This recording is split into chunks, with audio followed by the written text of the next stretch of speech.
examination malpractice is one of the major things that breed what we're having today, because if we go back and check it, I can tell you categorically that people who are siphoning money now, one way or the other, have engaged in examination malpractice. We are seeing what young persons are doing with money. So if you allow that kind of wealth in the hands of a younger person, then their contemporaries will see hard work like nothing. That's right. Hello and welcome to Transparency Files, ICPC's Public Enlightenment Program. My name is Murna Barnabas Atiai. Building a network of young individuals in achieving transparent leaders is crucial for a sustainable long-time impact. The potency of a younger generation in possessing fresh perspective and ideas, energy and enthusiasm, and increased diversity is important in the anti-corruption crusade. Young people, aside being the future leaders, also play a significant role in shaping the present. Therefore, creating a community of emerging leaders who prioritize openness, honesty, and ethical practices in their leadership style is a step towards achieving a stable society. Today on our program, we have youths who will be sharing their ideas on how to cultivate a new generation of leaders committed to building trust and fostering positive impacts in the country. But first, let's join Ruth Awodi for anti-corruption stories. It's over to you, Ruth.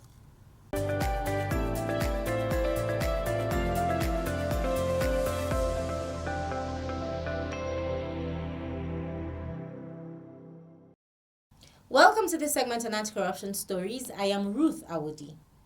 ICPC has arraigned one TMO, Joy Alagbonha, on a 6-count charge of forgery, intent to commit fraud, and making a false statement, amongst other misconducts. The defendant, who is a member of staff of the Nigerian Social Insurance Trust Fund, NSITF, was arraigned before Honorable Justice Ogbonnaya of the Federal Capital Territory, FCT High Court, Zuba. Alagbonha was accused of producing and presenting a forged Bachelor of Education certificate from the University of Calabar, UNICAL, to NSITF, knowing fully well that it was not genuine. She was therefore deemed to have committed an offense contrary to and punishable under Section 364 of the Penal Code Laws of the FCT. The accused was further arraigned for presenting a letter of certificate of confirmation supposedly emanating from UNICAL, which confirmed that the falsified certificate of education was genuine. This, according to the charge sheet read, contravened Section 25 subsection 1 subsection A and was punishable under Section 68 of the Corrupt Practices and Other Related Offences Act 2000. The Defense Counsel, meanwhile, urged the court to grant bail to the defendant, to which prosecuting counsel Aniekan Ekong did not oppose the application. The trial judge ordered that the defendant be remanded at the Suleja Custodial Facility pending ruling on her bail application. The matter was adjourned for the hearing of the substantive case.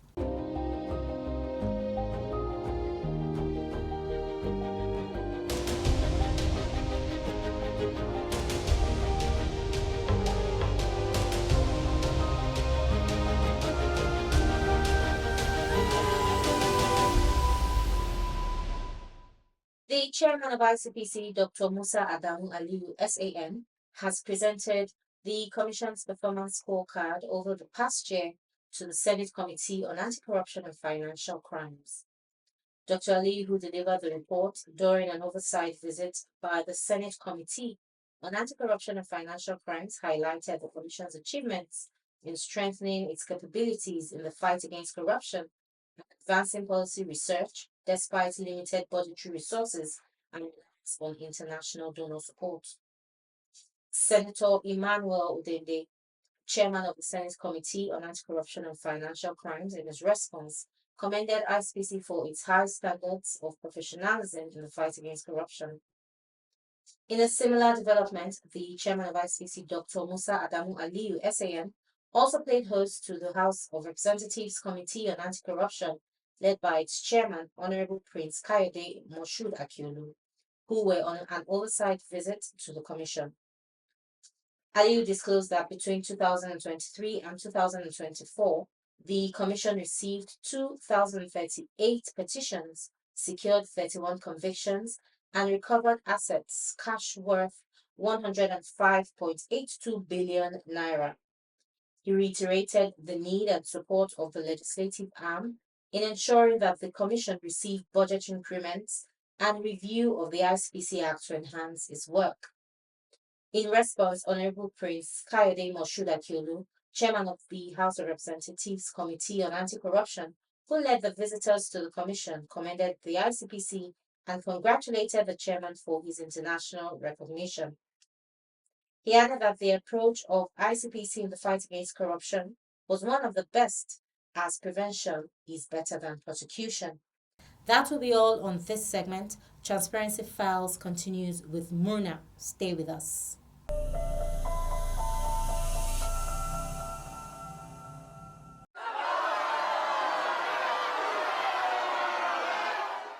God, there's no hope for this country. Useless leaders, useless government. In fact, when my mama go bomb me for this country safe. Oh boy, see, make we gather guys go scatter the election office. Then go hear am. Anybody who wants to stop herself go collect. Yes, so we burn the building. We go burn the flag, join safe. Go home and burn all our passport and national identity card. Who all these things help safe?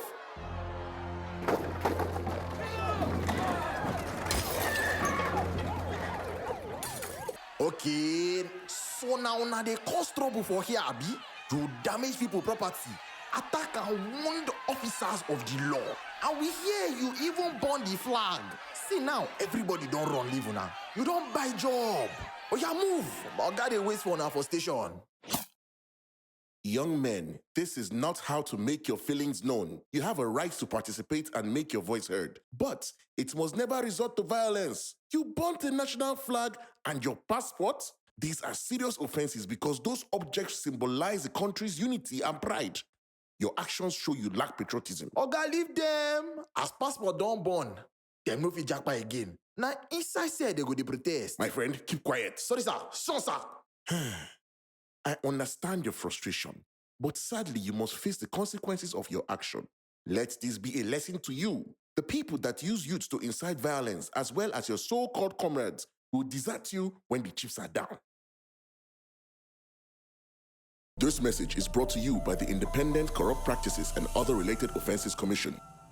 If you're just tuning in, this is Transparency Files. Transparent leadership fosters trust, encourages innovation, and enhances team morale.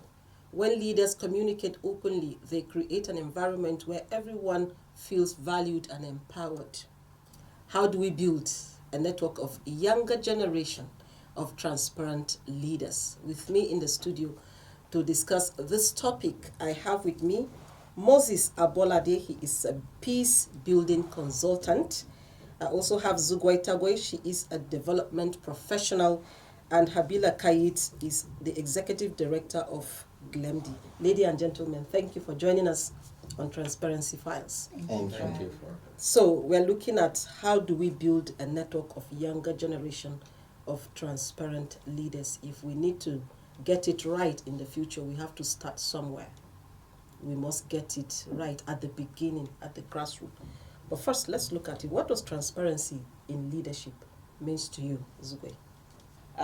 In leadership at whatever level or across whatever sector, it's very important that people, team members, and even the followers have access to information, access to relevant data, so that they're able to follow through the process of leadership, they're able to participate and contribute to decision making, and they are also able to hold leadership to account. It is only through transparency and openness in leadership that accountability can be promoted. Okay, all right. Abila. If your team understand what your vision, what the mission, and what the strategies are, they'll be able to key into what you're doing.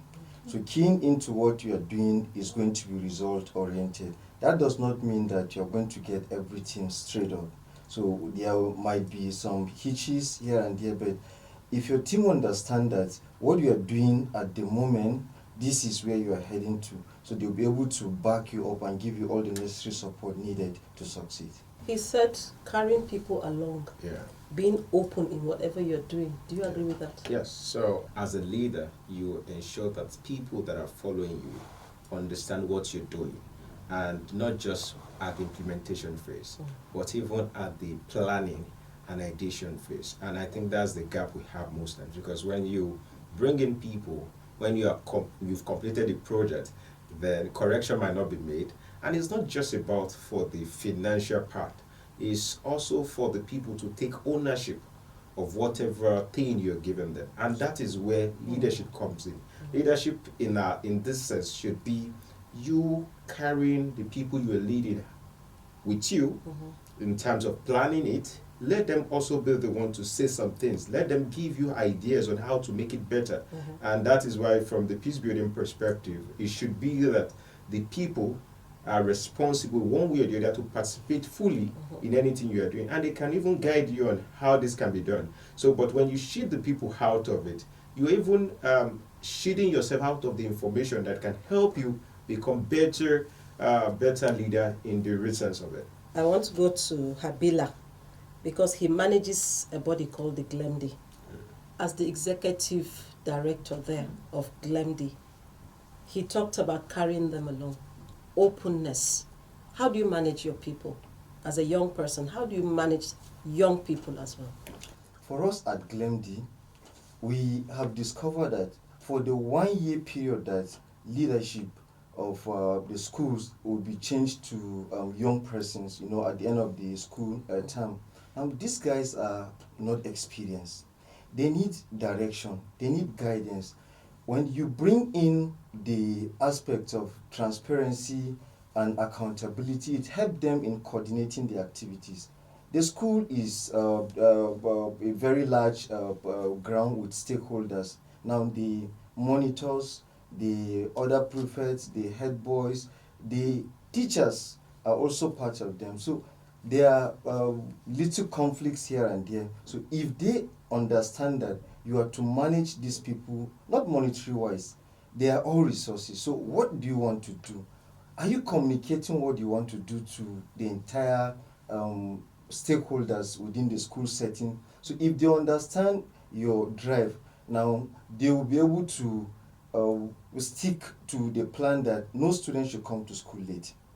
They should stick to the plan that no student should avoid attending school classes and all of that. So they are going to be collective. Okay. So you have to explain and express whatever goal that you intend to achieve with that. It's all right. Thank you. Very important. Follow-up is very important. We start up a project and nobody follows up to know if the project is on course. Okay, so we'll take a short break, viewers. We'll be back shortly.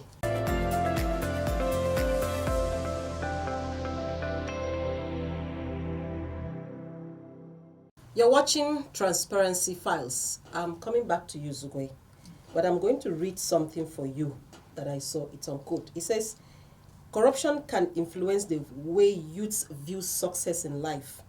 They may believe that they don't have to study hard in order to have a good life. They may also believe that they might do well if they enter government work and amass huge personal fortune through corruption. That is what they believe. How do we change this narrative if we want to build a generation of transparent leaders? Yes. That's heavy. Yes. Okay, and I totally agree, because if you engage with a lot of young people today, I think something that is very out there is the fact that you hear people say the people in power are less than the people out of power who are corrupt. So the people outside of power are actually just waiting for those ones to get out so that they can go in. It's not that. So the shout and the argument is to go in there. And it's very pitiful, because I think representation is key. That's right. Because it's what is being projected, it is what we see as a norm that we follow. Young people, children learn by example. It is not so much as what we say than what we do. When we believe that starting from, I would love to always say that it starts from the home. Charity begins at home. So if my parents are okay with, we see it as normal, changing where I'm being posted for NYC. or helping me to get admission even when I did not get the cutoff mark. I know that my parent did that. So it means that it's okay for me to grow up and do whatever I want to do. That's right. Okay. If my parents do not hold me to account when I bully a child, but are able to pay off their way, then you raise children who feel that it's okay. When we stop questioning children who bring home finances or properties that you know you cannot afford, or they have not gotten to the level of affording it, then there's a problem. How do we address this? By engaging children from the home, from the school settings. Education is very key. We cannot overemphasize the importance of consistent education. If a child is old enough to learn the Bible, the Quran, to do the things, the little things that we are teaching them by force, then we should be able to teach them things like rights, responsibilities, the wrongs, and discipline, values. Values is very key. As parents, as people in sectors, what do we do when we're telling someone, add those numbers, your staff, young staff, oh, change this budget, and you want them to do something different when they get into the power? It's very, very impossible. Thank you, Zugbe. I want Moses to add to that too. He's working with young people. Yes. She has mentioned a lot of things. Yes. You heard her. Value is one of it. Yeah. And he says, I start from the home. Yes. So what do you have to add Very to important. The main point, also to add to those series of examples she mentioned, is examination malpractices. Now, if a student can actually do an exam and engage in an exam, and one way or the other did not go through the right channel to pass, like even while growing up, even during our own set, we were surprised that at that time was still better, so to say, but then too, you still see this element in schools where people are encouraged, teachers are encouraged, parents are encouraging their wards to engage in malpractices, and even looking for miracle centers for their wards. So when that happens, you have just taught that child that there are alternatives to getting success or to ensuring that something is done. So when that same child become adult, it will be difficult for you now to educate the child that changing figures is not good. Doing things that have to impart the common good of the people just for your selfish will is bad. Habila, I'll read out something to you. We've heard this phrase, youths are the leaders of tomorrow. They say their minds are like sponges, rapidly assimilating mannerisms, ideas from their environment. We're looking at building a generation of younger people for transparent leadership. How do we take advantage of these young minds? Because we're looking at behavioral change based on what he said. Change of behavior.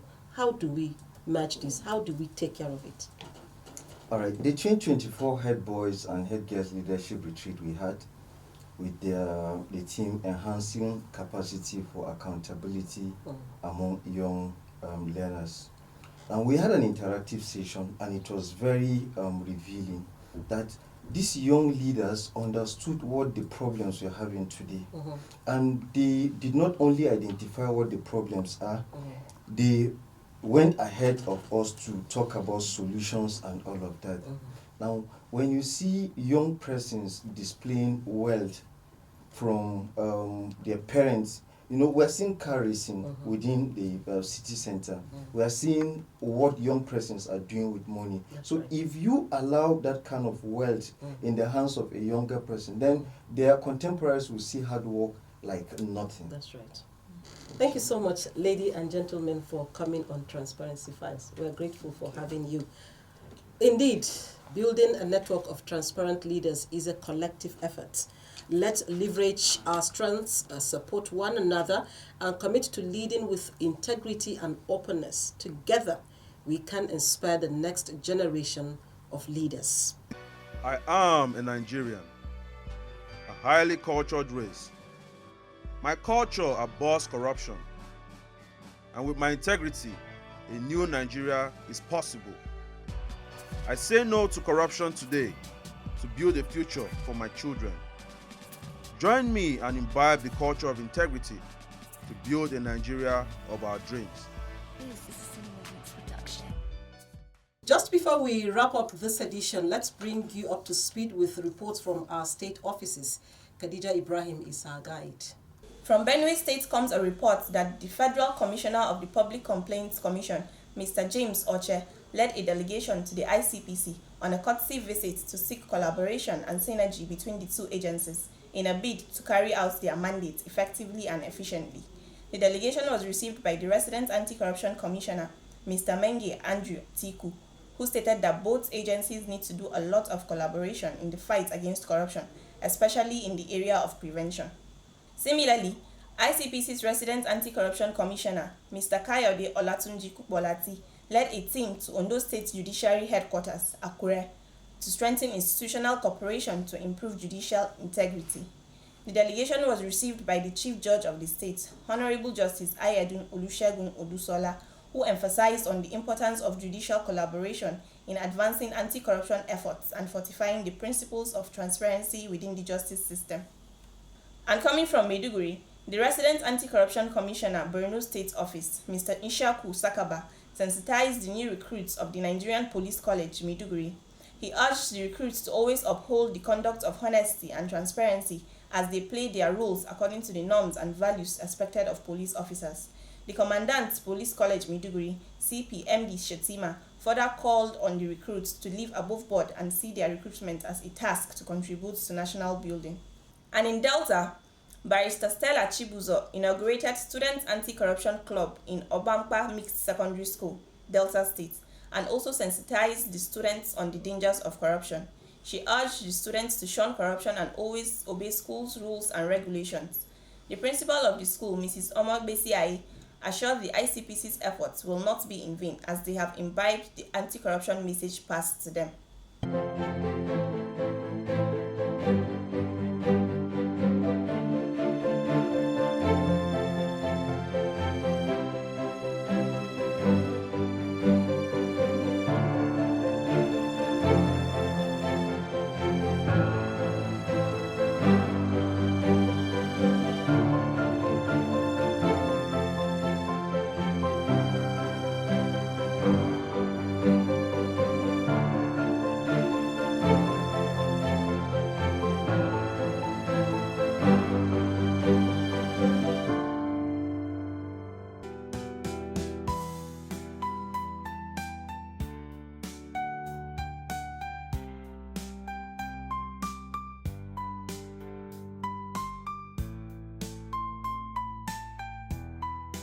This is all we have for you on today's edition. You can watch the program on our YouTube channel at www.youtube.com/ICPC Nigeria.